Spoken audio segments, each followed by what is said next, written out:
And this is my week 2 presentation for FTH 212-51915. Today is April 1st, 2024, and this is for Dr. Elahi.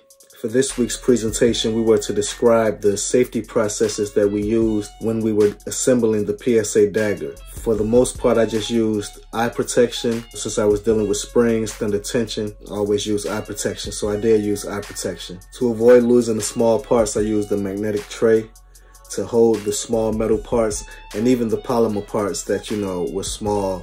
Even though they don't stick to the magnetic tray, I could still keep them all in one place here. And I used a couple of magnetic trays when I was doing the assembly. All I used for the assembly was a punch and a small hammer, as well as some needle nose pliers for the magazine catch spring. To avoid damage, I just used, didn't use too much pressure when placing the pins or anything, placing the internals inside of the frame. With the Glocks as well as the Glock clones, you don't have to use much pressure to insert the internal parts or the pins. It doesn't take much pressure. I feel very prepared to do work like this in the future. I did start with building Glock clones, the Polymer 80, so doing work on this platform, I will have no problem doing that in the future. I actually look forward to it, doing custom builds. The setup I have now, I do feel it is necessary for the work that I'm doing at this point. But when I apply for my FFL license to get my actual shop, I do plan on expanding the amount of tools I have for the work that I do now. I'm pretty good on tools, but you can never have enough tools. I do plan on getting a lathe, a CNC machine, and down the road a laser engraver. So those are the things that I think will make my setup ideal for what I plan on doing. Now with the PSA Dagger that we received, I'm going to perform a functions check. The firearm is clear. There is no magazine in the firearm. There's nothing in the chamber. So to start, I'm gonna close the slide with nothing, without the magazine in it, to just pull the trigger, the upper part of the trigger, to make sure the safety works. Then I'll pull the trigger.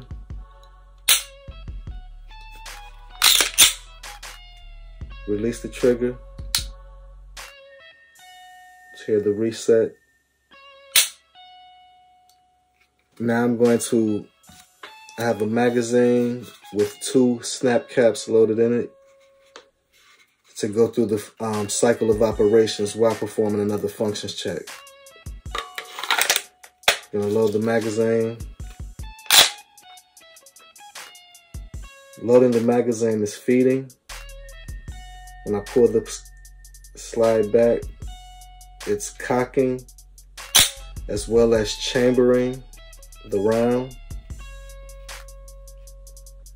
Although this is a snap cap, so the round will not be fired, but I'll still point in a safe direction. Pull the trigger. And before I pull the trigger, I'm gonna make sure the safety still works while there is a round chamber, a safe round chamber. The safety does work. Now I'm going to pull the trigger while the round is chambered. I'm going to cycle. I'm going to pull it back on the slide to cycle the I'm going to pull back on the slide to cycle the round. That is ejection. Extraction as well. That is extraction as well as ejection with the second round chambered.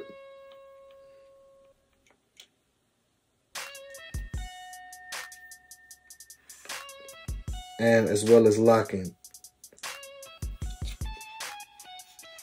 The slide and barrel and breech face is also locked. So we have the feeding, cocking, chambering, locking, firing, not really, but firing, extraction as well as ejection,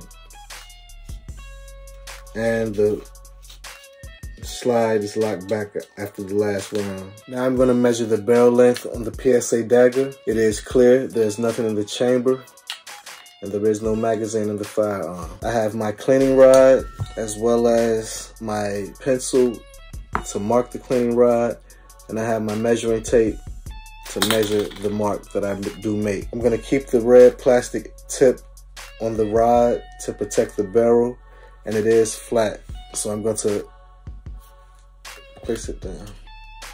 I'm going to place the rod in the barrel, and I'm measuring from the crown of the barrel to the breech face.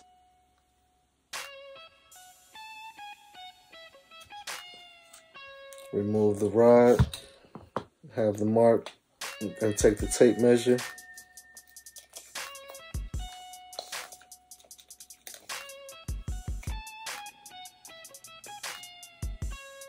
The measurement I have is 4 inches. On the website it says the barrel is 4.1 inches.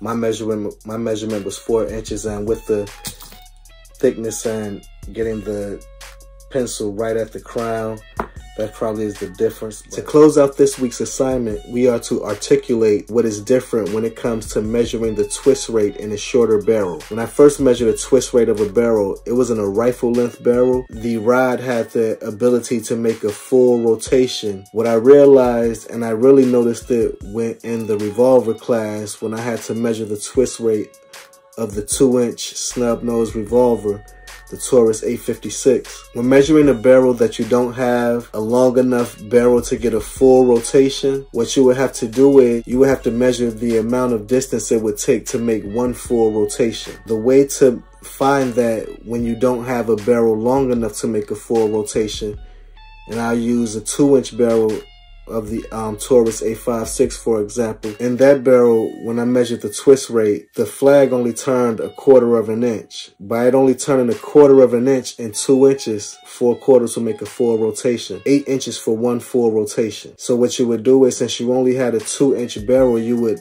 multiply the 2 by the 8 to get 16, which would give you a 1/16 twist rate for the barrel. And that's the difference when it comes to measuring a barrel that's short, that doesn't give you a full rotation in the length of the barrel.